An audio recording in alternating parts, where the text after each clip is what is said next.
If you're a Catholic, I would love to hear from you in the comments. I genuinely would. So just to summarize the main point of Crowder's video about what is going on, Crowder says that the Vatican abandoned Cardinal Zen in Hong Kong because the communist government in China arrested the Cardinal on trumped-up charges because the Cardinal supported democracy protesters in 2019, and Crowder complains that the Vatican is silent and not doing anything, and essentially just repeat what he's read online from other people. Just to be clear, before, because I get it, and Catholics, it's not lost on me that you've been the whipping post for a lot of the media and the entertainment. I understand it. I get why you're touchy. Remember what Crowder just said, because he's going to end up turning the Catholic Church and Catholics into a whipping post very shortly. But just see where we're coming from. I'm saying that guy, brass balls, that guy's a cardinal. Yeah. Where's the cavalry coming over the hill for that guy? Because I think that guy actually has something to lose, and not the guys in the red stupid shoes. They deserve the support. And there Crowder immediately starts with his unfunny insults, just after talking about how Catholics have been turned into a whipping post, and that he understands. Just a few seconds later, he immediately insults the Catholic clergy. Cardinal Zen has something to lose, yes, but so has the Catholic Church. Politicians and journalists that have nothing to lose will obviously express their outrage, but the Vatican can't just go up and beat their chest and condemn the communist government of China, when there are Catholic churches and faithful Catholics that can suffer to a much greater extent if the Vatican says something imprudent. Look, you can criticize and discern what would be the best route for the Vatican to take in this instance be, but it's clearly not as black and white as Crowder is making us out to be. Just imagine that the Vatican, the head and the voice of all the Catholic churches, starts to publicly heap condemnation on the Chinese government, pushes for democracy openly in China, and everything. How do you think the communist government will respond? I think it is highly likely that they will start shutting down churches, persecuting the church and other Catholics, with Catholics being arrested on a colossal scale on the charges of the Catholic Church and Catholics being a threat to national security, colluding with foreign forces, and things like this. The following article by John Allen is a pretty balanced approach. Pope Francis said the following: "To understand China takes a century, and we do not live for a century. In order to understand, we have chosen the path of dialogue, open the dialogue. It is not easy to understand a Chinese mentality, but it should be respected. I always respect this. Understanding China is an enormous thing, but you do not have to lose patience. We have to go with dialogue." The key words clearly are patience and dialogue. Both the Vatican and China notoriously think in centuries. Both pride themselves in playing the long game, which is what Pope Francis seems to be trying to do. That approach may be frustrating, but is nonetheless part of the DNA of each party. It's a historical commonplace to believe the Catholic Church made an enormous miscalculation by rejecting Father Ricky's accommodating approach to the Chinese rights controversy in the 16th and 17th centuries, thus effectively closing the door to the evangelization of China, and no doubt Pope Francis is determined not to repeat that mistake. Popes have to weigh the real-world consequences of whatever they say or do. No modern pope can fail to remember what happened in 1943, after the Dutch bishops issued a pastoral letter criticizing Nazi anti-Jewish policies in the Netherlands. In response, all baptized Catholics of Jewish origin, including St. Edith Stein, were arrested and shipped off to Auschwitz, where the vast majority perished.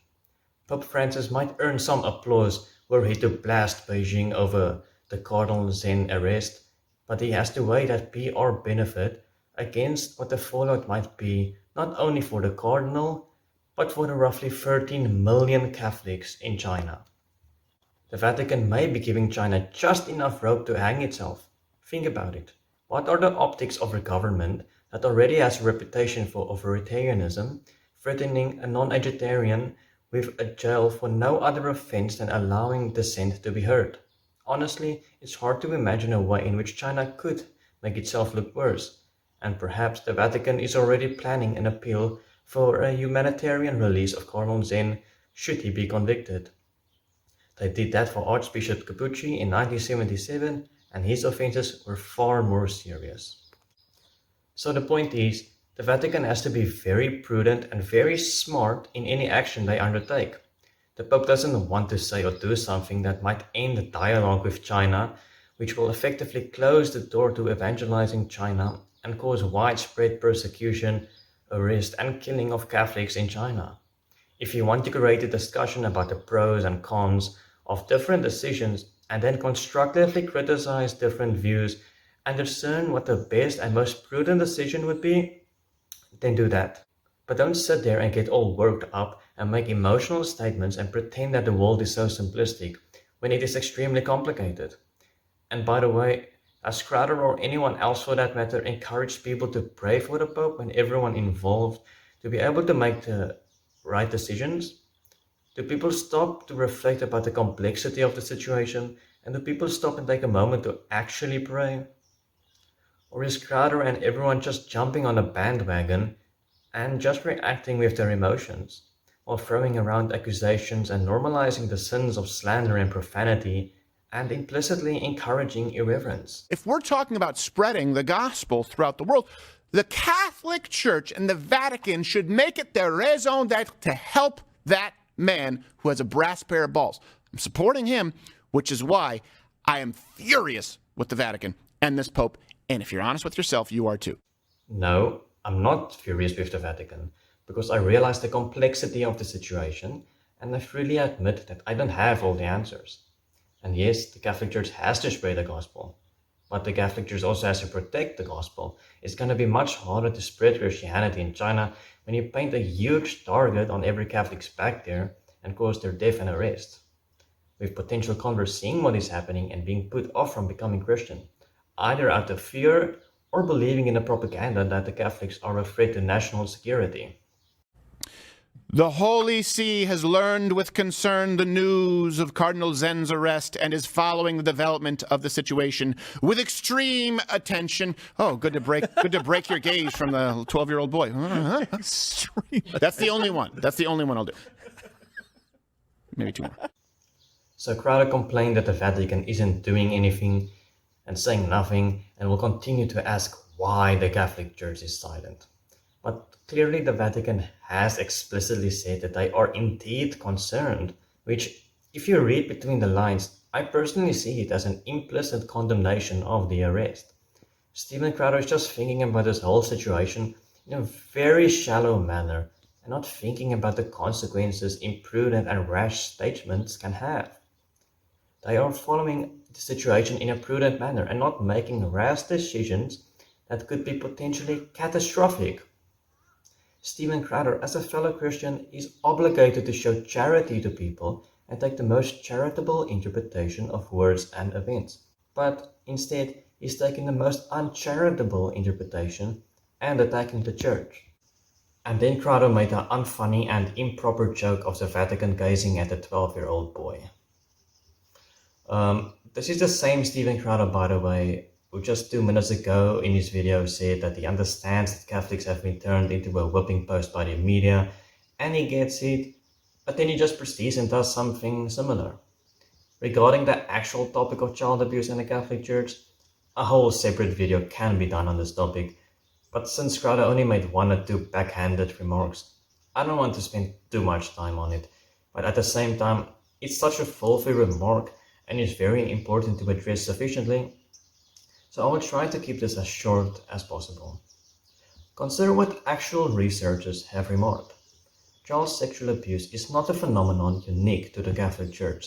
It is a pervasive and persistent problem that can often be found in organizations in which mentoring and nurturing relationships develop between adults and young people. For example, the researchers note that the sexual abuse of children happen in daycare settings, schools, the Boy Scouts, athletic organizations, other religious groups like Protestants, Jehovah's Witnesses, Orthodox Judaism, and Mormons, as well as in the general population, whether it be strangers or family members. The researchers from John Jay continue. The Causes and Context report provides data about the historical time period of the problem. The increase in incidents until the late 1970s and a sharp decline by 1985. Although no specific institutional cause for the increase in incidence was found, factors specific to the Catholic Church contributed to the decline in the mid-1980s. Analyses of the development and influence of seminary education throughout the historical period is consistent with the continued suppression of abuse behavior in the 21st century. The rise in abuse cases in the 1960s and 1970s was influenced by social factors in American society generally.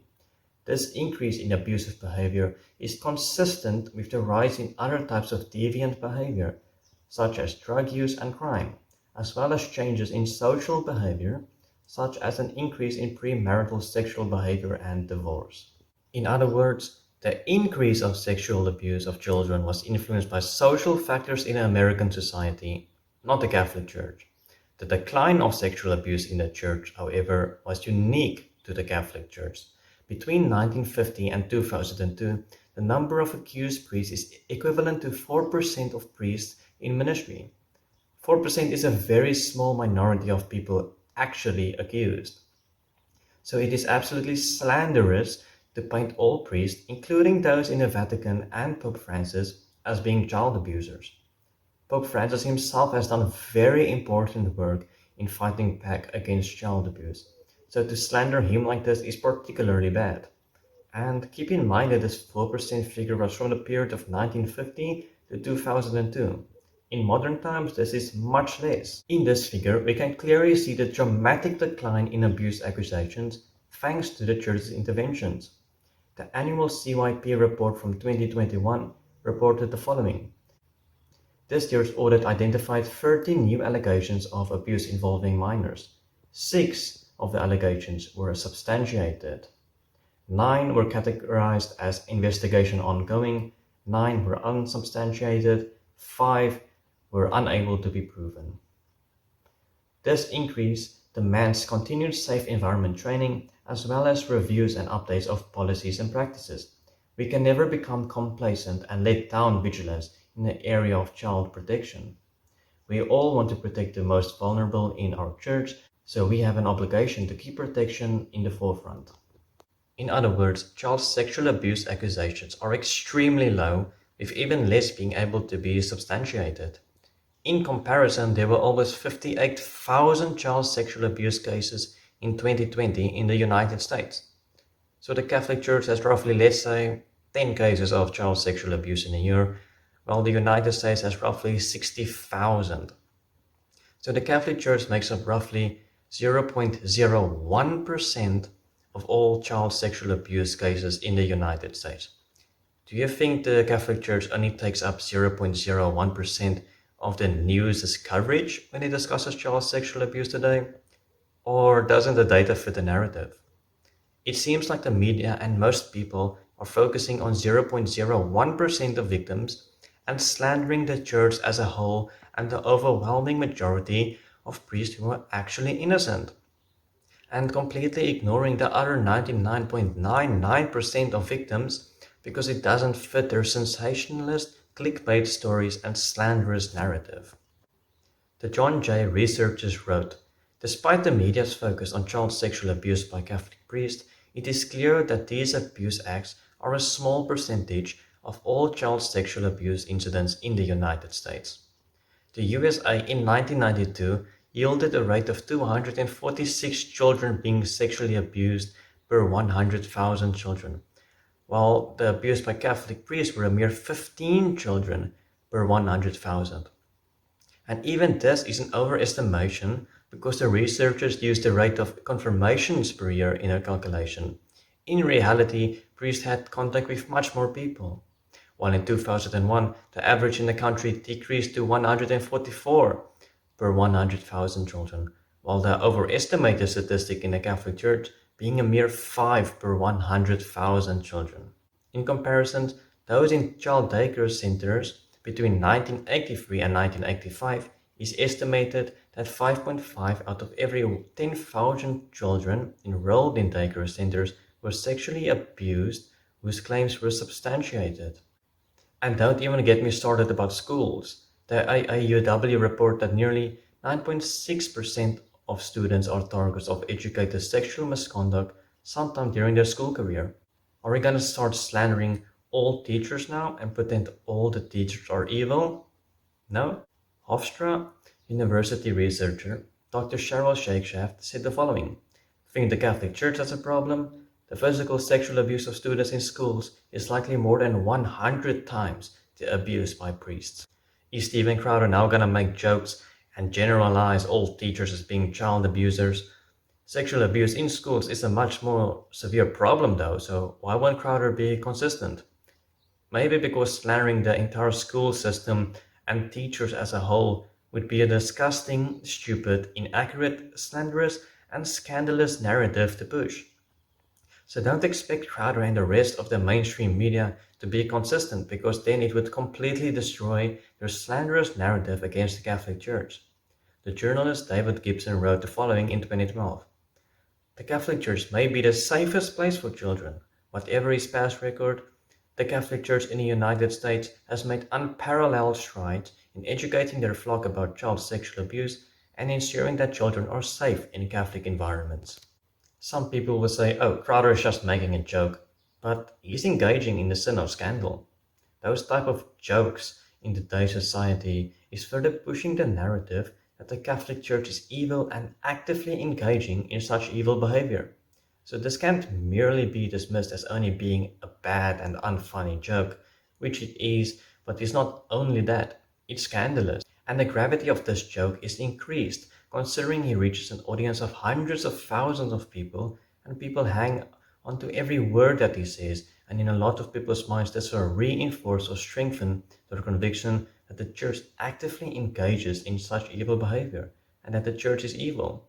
The joke is also slanderous because the Catechism says in paragraph 2477, respect for the reputation of persons forbids every attitude and word likely to cause them unjust injury.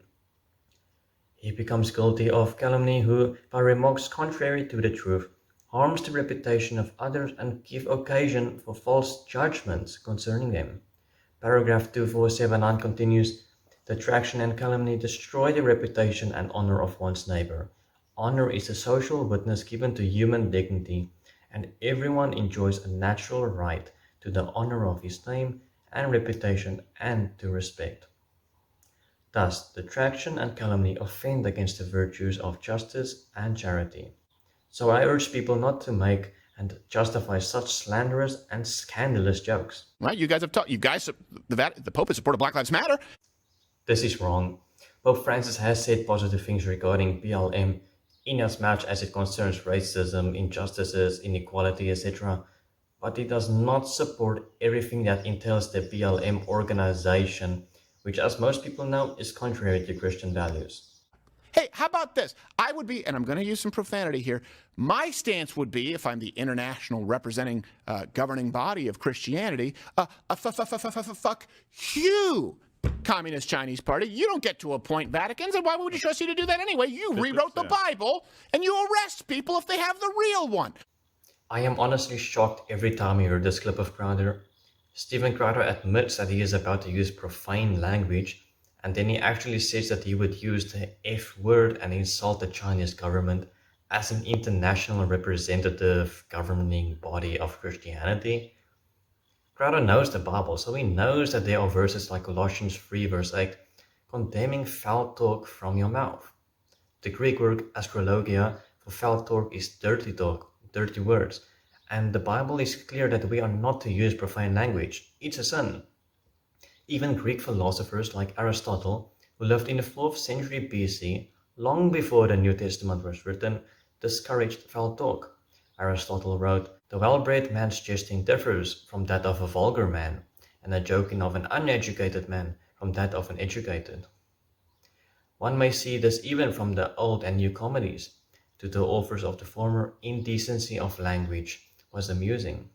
To those of the latter, innuendo is more so.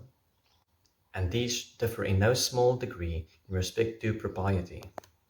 Aristotle makes a distinction of innuendo, i.e. subtle language, and that of foul words, which vulgar and uneducated men use. Steven Crowder rightly condemns the act of people changing Bibles, But then Crowder, while certainly knowing his Bible and knowing that he is about to use profane language which he is condemned as a sin, he says as an international representative of Christianity, he would use profane language. Are you serious? What's the point of having an undistorted Bible if you're just going to ignore what it says anyways? Right. Why is the Vatican playing ball with this country? The same reason why the Catholic Church signed a concordat with the adversarial government of Germany in the first half of the 20th century, in order to attain rights of Catholic churches in Germany. The whole point of this, aren't we supposed to stand up for those who are oppressed? Right now, aren't we supposed to try and take the gospel to the world and try to heal the brokenhearted, right? And try to bring comfort to those who are suffering and to shine a light on some of the worst atrocities happening on our planet right now and say that love and compassion is the way to go, not, jailing your citizens because they're Uyghurs and putting them in work camps. Gerald explains important aspects of the gospel, yes, but this is largely an emotional argument and completely ignoring the complexity of the situation at hand. You were also called to be prudent and make the right decisions that wouldn't cause damage and severe persecutions and setbacks for the Christian faithful as a whole. Stephen and Gerald know the gospel and how Jesus wants us to act, but has there been any point in this whole discussion where you actually feel like they are speaking out of love? I'm not trying to attack the characters, but all I see is profanity, mockery, the scandalous and slanderous statements, poor discernment and shallow thinking. I don't know their hearts. I'm not condemning them as people, but I can only comment on the exterior and what I see. And based on that, I urge them both to not engage in such behavior. Yeah. Isn't that if you don't have that as your mission, if you didn't get the gospel and so that Jesus said, go out and tell the world, if you're missing that, what are you doing here? You're just raising some funds and living in a place that's pretty well protected and getting to ride around in a pretty sweet golf cart and wear red shoes. I'm quite disappointed by the statement from Gerald. He, like Crowder, is making it seem like the Vatican does nothing in the world, doesn't care about anything other than money and materialistic things. A quick look at the Catholic Church's positive influence on the world, like charities, is enough to refute this false narrative. He's accusing the Vatican of not following the gospel, not caring about people, and being materialistic and everything. Why? Because of shallow thinking on his part and disagreeing with the Vatican's actions concerning China in the short term. It's just more slander on more slander. Don't miss the point, Cat. I get emails anytime I say, I'm not saying all Catholics. I am saying good Catholic, Cardinal Zen.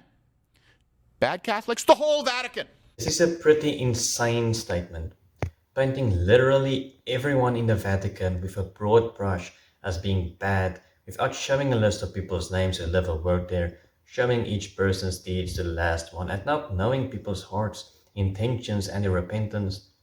It's just such a crazy thing to say.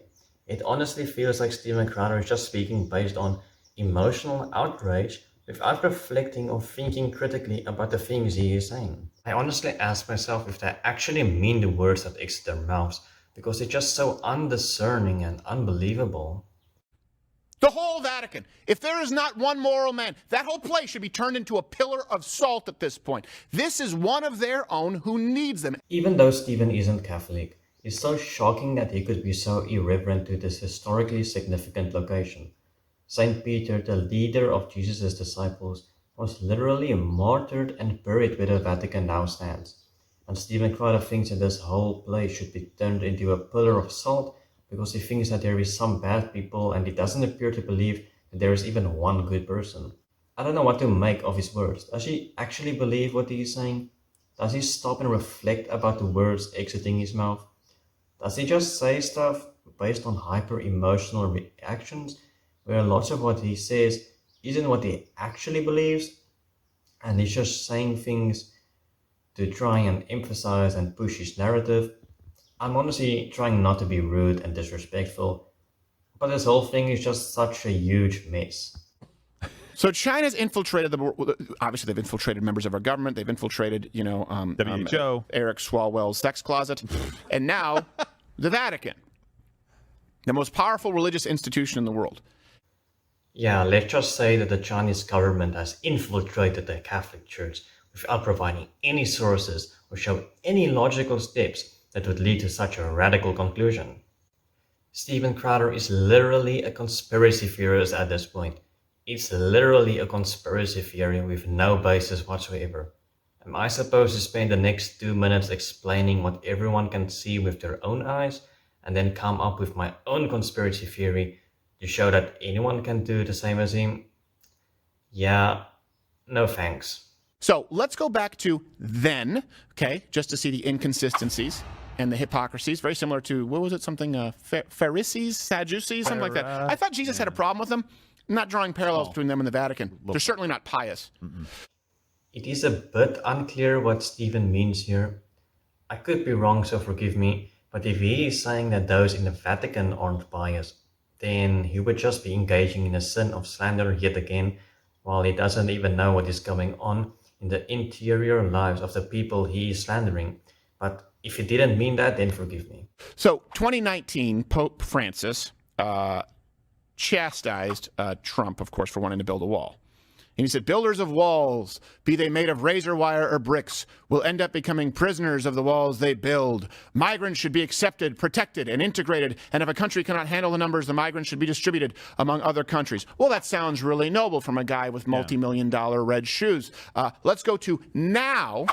What exactly does it take to become a citizen of the Vatican? Well, citizenship is only granted to those who, quote, reside in the Vatican because of their work or office. Those who wish to move to the Vatican must have their citizenship approved by the Pope or the papal authority. The Vatican is considered an independent city-state inside of Rome, but it is essentially a private mini-estate, and those who live there are mostly clergymen. So how is a fully fledged nation-state with a population of millions of people, with hundreds of thousands of square miles, comparable to that of the Vatican, which is, for all intents and purposes, essentially a private church estate with a population of only a few hundred people and only 0.19 square miles?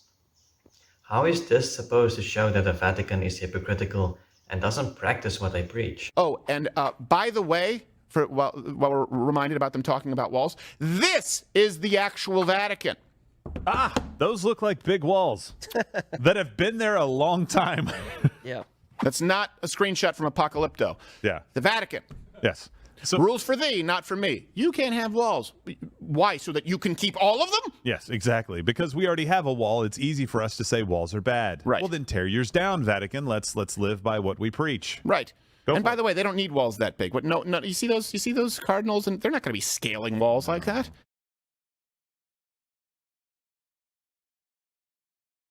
Look, I don't want to come across as uncharitable, but it feels like a fourth grader put this together as if it is some gotcha moment.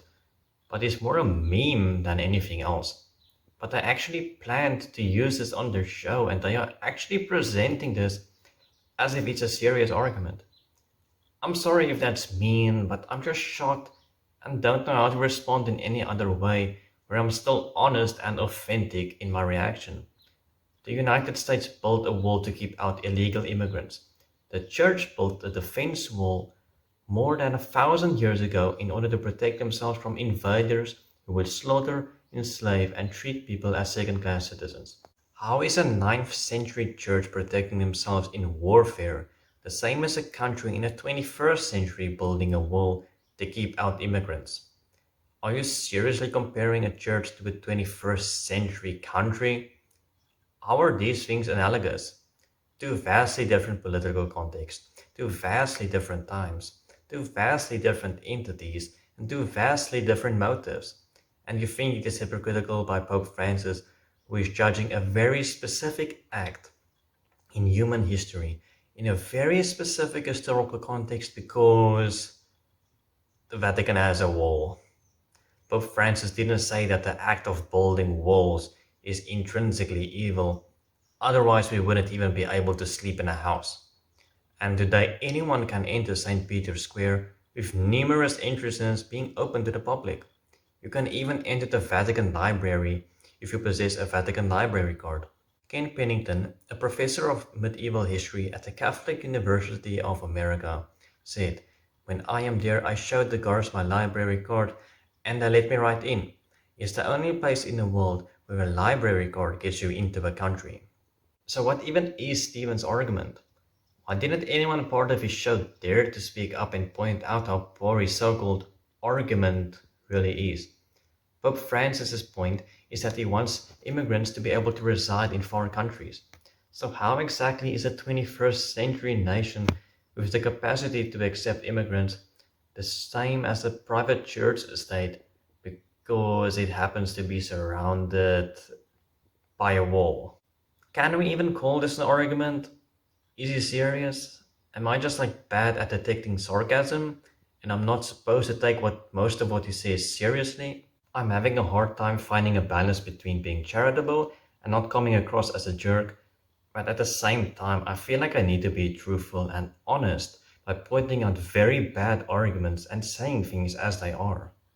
Now, more recently, Pope Francis advocated what? For the disarmament of Americans, right after Uvalde. Pope Francis said, "It is time to say enough to the indiscriminate trafficking of children." Sorry, arms. You said arms. Freudian slip. How about we'll just shuffle the guns from store to store for a few decades, Pope Francis? Not a peep. That was the last one. Where the hell do you get off telling us what we have to do with our firearms? You don't have any constitutional rights, the Vatican. You don't. You don't recognize them. And by the way, you don't even recognize basic human rights. As seen by the Cardinal, you guys threw under the bus. So Crowder complains that the Pope shouldn't discuss gun control in the United States because the Pope doesn't have constitutional rights at the Vatican and that he doesn't even recognize the basic human rights because Crowder thinks that the Pope threw Cardinal Zen under the bus. Well, Pope Francis has instituted a new constitution in the Vatican earlier this year, and there are laws and the Vatican does affirm human rights. Even if you think that there was no constitution or law in the Vatican, it's still essentially a private church city-state, and people are well within their rights, especially the spiritual head of 1 billion people with millions residing in the United States, to give their comment. This type of shallow thinking is strikingly similar to the poor argument used by pro-abortion women of, "You're not a woman, so you can't tell me what to do with my body." It's also slanderous to say that the Vatican doesn't care about human rights just because Crowder thinks that they threw the Cardinal under the bus. It's just such a blatantly dishonest and slanderous thing to say about the Pope. The Pope doesn't recognize human rights. Why? Because you disagree with their current actions while they are trying to be very prudent about a very complex situation, and then you make the sweeping claim that he doesn't recognize basic human rights, even though Pope Francis is well known for his advocacy for human rights. Does Crowder actually think or agree with what he is saying? Listening to Stephen Crowder just makes me think that this is a hyper-emotional person in a huge anti-Catholic church rant, just spewing irreverent, slanderous and demonstrably false claims in order to vent his outrage and push and reinforce his narrative. And I'm not even sure he's read the part of the Bible where Jesus says, "You guys are gonna need swords." He's like, "We have 2. Okay, that should be good." Yeah. I understand there's a lot of meaning in that and a lot going on, but Jesus was not for just taking a beating. Right. He wasn't for not protecting yourself. Right? There were certain times where it was fine to do that. I don't want to be nitpicky, but this is pretty poor exegesis of Luke 22 verses 35 to 38. There is no way that this could be a literal interpretation, as Gerald is using it. I will link 2 articles below which I believe explains it pretty well. But yes, self-defense is allowed, but please don't use this passage as evidence. But I don't think anyone is disputing that self-defense is allowed anyways. So, moving on. Yeah. Are you protected, by the way? Is the Swiss Guard armed? The people that protect you, are they armed? Oh, yeah. So you do believe in having guns for protection, just not for other people? They only believe in really large walls. Sadly, this is more shallow thinking. The Swiss Guard is literally a military unit. I can't remember Pope Francis saying that the police in the United States need to get rid of all of their guns.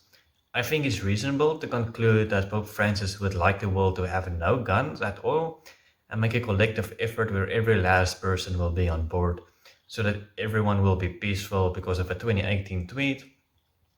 But At the same time, he clearly recognizes that as long as evil exists in the world and bad people have guns in their possession, then it is necessary for the proper authorities to possess guns as well. If this wasn't the case, then he actually would have disarmed the Swiss guards by now, because he actually has the authority to do so.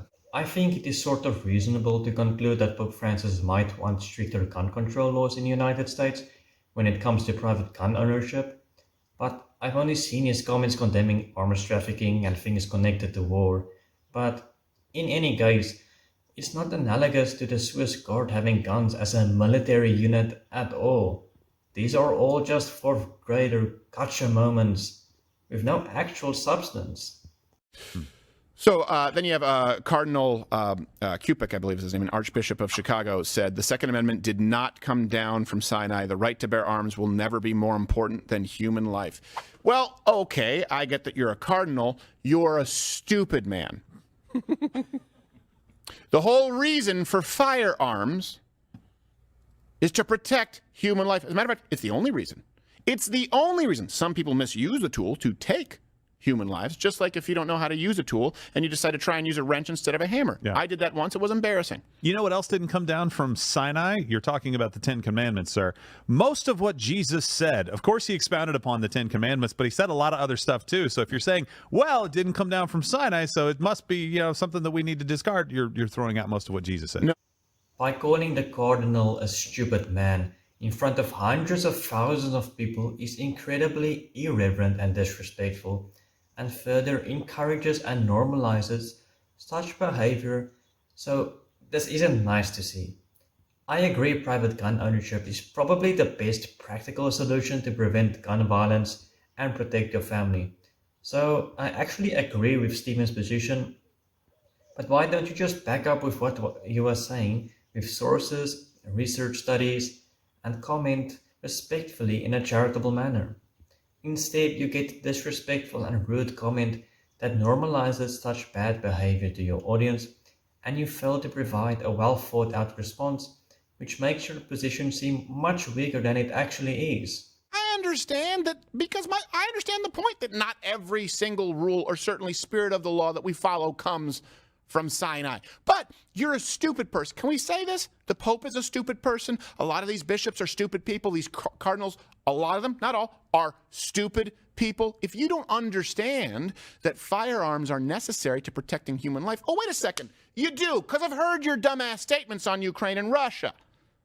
You know it is, because you've asked that we help Ukraine. How are we helping them? Guns! Guns! The answer is, when you are fighting evil with guns, the answer is always guns, folks. It's all guns these days, kids. I agree that the argument of it's not part of the Ten Commandments, so we shouldn't follow or obey or believe or do something is a very bad argument. However, I believe that this is misrepresenting what the Cardinal actually argued. Why? Because the Cardinal is a Christian. Do you think a Christian would say that they don't believe or accept or obey something because it isn't part of the Ten Commandments? That makes no sense. Every single Christian believes or obeys things that isn't explicitly mentioned in the Ten Commandments. I've never seen any Christian actually make such an argument. I've only seen internet atheists use such bad arguments against Christianity, like rape isn't mentioned in the Ten Commandments. Yeah, well, ancient Judaism and Christianity doesn't only have 10 rules. So while I've seen atheists use such bad arguments against Christianity, I've never seen a Christian say something similar to this. I've never come across it. Especially for a Catholic, and even more so a Cardinal, who is obviously well informed about the faith in such basic aspects, it just makes no sense for someone like him to make such a poor argument. So I went back to read the Cardinal's comments, and I'm just not convinced that this is actually his argument. I believe that the Cardinal is emphasizing divine revelation versus something that's not divine revelation, and that his argument is that this thing that is not divine revelation actually harms that what is divine revelation and is in opposition to it. The emphasis on divine revelation makes much more sense considering it talks about divine revelation being revealed at Sinai. It doesn't actually mention the commandments themselves. It's just a tweet, however, so I don't know how much the weight we can assign to the literary aspect, but nevertheless, for logical and literary reasons, Stephen Crowder appears to have completely missed the point. In other words, the argument appears to be the Second Amendment, the right to bear arms, is not a divinely revealed truth by God, so it is not set in stone and we are allowed to challenge such a law. It is, however, a divinely revealed truth that human dignity exists and that life is sacred, and the Cardinal personally believes that the Second Amendment is challenging or contrary to human dignity, and the sacredness of life is damaged because of it. I personally don't agree with this argument because you need to cite research studies to prove that the Second Amendment causes more harm than good and that the solution you're advocating for is a better alternative. After recording, I found the entire thread where the Cardinal tweeted. The Cardinal actually did cite a research study right before the part Stephen Crowder quoted. The research study is about assault weapons specifically, not handguns, but it would have been very informative and interesting if Stephen Crowder actually engaged with the strongest point in the Cardinal's thread, instead of attacking a complete straw man. Unless I'm missing something else, I believe that how I understood the Cardinal is much more realistic. Stephen Crowder going on a rant to call this Cardinal a stupid person, that the Pope and a lot of cardinals and bishops are stupid persons, is just incredibly disrespectful and irreverent, and it normalizes slander, irreverence and contempt. There is no need to resort to such sinful behavior. The thing is, if I didn't already agree with Stephen Crowder's position on gun control, and I watched this video, I would honestly think, what? Is that the best he's got? He gives no real substance to interact with and resorts to slander. He seems to be covering up his weak position with insults. So, Stephen Crowder is actually undermining himself and his own position when he resorts to these tactics. And his comments about them asking nations to help Ukraine is quite shallow. Providing weapons for the Ukrainian army in the context of war is certainly not analogous to citizens in America owning private firearms who may or may not need it to combat evil on a local level. It's just two completely different political environments. One is a nation with a competent police force with guns to protect people, with most people not strictly needing guns, while the other nation is a nation in chaos and war. So I just believe that this is a poor analogy because you are comparing an ordinary situation with an extraordinary situation in extreme circumstances. So the burden is on you to provide stronger and more compelling evidence for why we would think these two are analogous, because the connection seems very surface level. You know what you should have done? If they were not saying something because they're like, oh, we'll be destroyed, or oh, maybe we'll, Catholics be killed. Fine. That is the price you pay. Look at what the leader did. Look at what the leader of our faith did. He laid down his life for everybody in the flock. If it costs you everything, if you absolutely disappear from the map, you have to trust that God has a plan and his church will carry on. Not if you think you're the only church. Not if you think that the building that you reside in, the Vatican, the artifacts, everything that you have is what makes faith faith. It isn't. I'm sorry. I understand the importance of it. But in that moment, you stand up and you say, that's wrong. Yeah. And if it costs us everything, it's still wrong. We'll go to heaven knowing we have a clear conscience and we did the right thing. Gerald is right that we should be willing to lay down our lives for others and that we should do the right thing. He's not living in the reality of the situation. If Pope Francis releases a statement where he condemns the Chinese government in the strongest possible terms for arresting Cardinal Zen and openly support democracy in China, then Pope Francis isn't laying down his life for others. Pope Francis will be alive and well and not really personally suffer any consequences. Pope Francis will score some points in the media and appear virtuous, but that's it. He won't be laying down his life for others out of love. Instead, he will lay down the lives of other Catholics in China who will be killed and arrested because he wanted to appear virtuous in the media so people like Crowder, Gerald and the rest don't attack him. And then he shuts down dialogue with China for decades to come, and spreading Christianity in China will be severely hampered because the church will be treated as a national security threat. Now, to come to the last thing we will look at when Crowder talked about papal infallibility, it's important to connect this to something he said about it earlier in his video. You know why we need to have our firearms, Pope Francis? I know, and I know we're all supposed to, you're infallible and what have you. So Crowder discusses Pope Francis's view about gun control and says, I know you're infallible. And then later on in the video, he says the following. And let's say that you even believe that this Pope is only infallible on issues of spirituality and speaking ex cathedra, because that came from Sinai. From St. Peter's chair. There was a Sinai thing. That's true. Let's say you believe all of that. Okay, even if you do, when there's a cardinal who's looking at imprisonment and, let's be honest, likely death or severe torture in China for speaking up for Christian values, and you aren't saying anything, you're still a Chinese finger puppet. So he said, and I quote, and let's say that you even believe that the Pope is only infallible on issues of spirituality and speaking ex cathedra. Let's say you believe all that, even if you do, end quote, etc.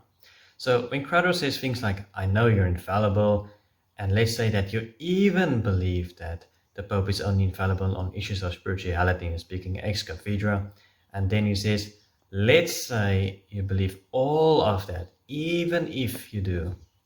How Crowder is speaking in the first clip makes it seem like the ordinary view is that the Pope is infallible in literally everything he says, while in the second clip, how he introduces the view of infallibility being restricted to only certain issues when a Pope speaks ex cathedra, he makes it seem like that's the minority opinion.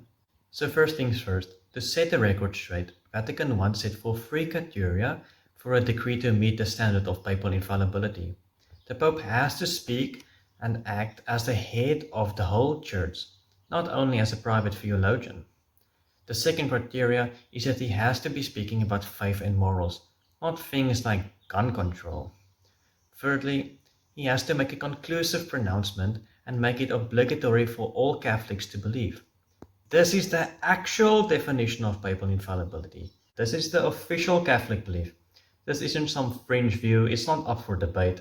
I've never seen a Catholic in our lifetime say something like this, unless you're just someone who is very ignorant, but then he holds to such a view because of his ignorance and not because he is against the true definition of papal infallibility. How Stephen Crowder appears to understand papal infallibility is only common in non-Catholic and mostly non-Christian circles. Stephen Crowder even speaks about the very specific belief of papal infallibility in the context of the Pope's actions or lack of actions. Like, what? How is papal infallibility relevant in any way? Why do we even bring this up? This just shows that Crowder really doesn't know what he's talking about.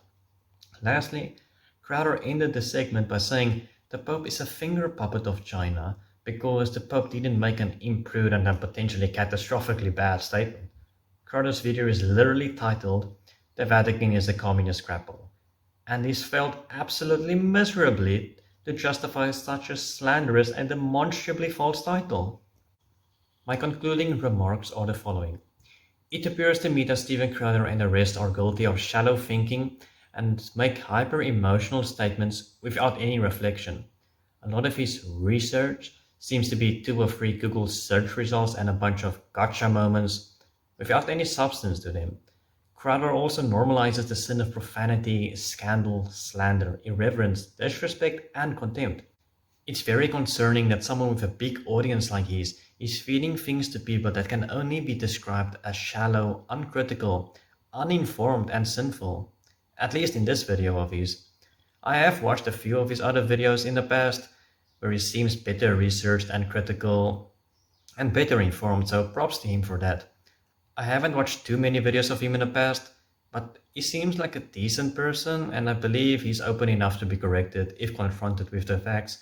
And I apologize if I sounded a bit too harsh at certain points, but I want to be honest and call things out for what they really are. Irreverence, slander, and lies need to be rebuked and shot down when it arises. One last note, I didn't show and address his slanderous and unhistorical claims about the Catholic Church during the Second World War because it would have taken a video too off topic and it requires and deserves a more in-depth video. So stay tuned for part 2 because I will thoroughly refute those lies against the Church soon.